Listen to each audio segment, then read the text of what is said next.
think the goal is, because this doesn't feel like just like normal routine, business as usual here, because they haven't done it for other drug dealing games that share plenty of similarity with Drug Dealer Simulator. But what I really want to make a mention of here is that the tone of this is far more friendly than the investigation seems. Like, this seems like they're trying to just, hey, we love Tyler and what he's done with Schedule 1.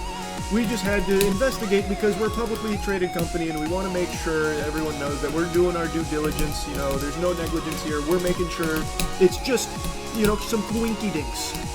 We're in the same genre, it's just going to be a couple of little similarities, but nothing infringing or anything.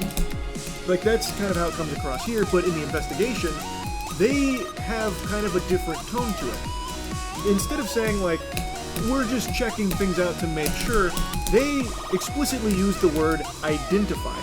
In 2 instances that I can find on the investigation report, there has been a mention of they identified unfair acts of competition, and that they have identified several elements that were used that infringe on their copyrights, like in story, mechanics, and UI.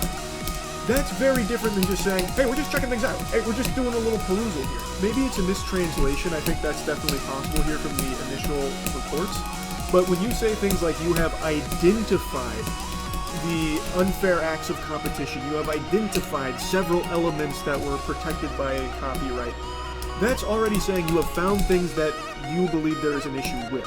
And now you are investigating further in case there's more, or to analyze the extent of it. Whereas in the statement, they portray it as though this is just something they need to do as a publicly traded company because there's similarities and they want to rebeat it because NVIDIA decided no instant replay for you. There may be copyright infringement, so they just needed to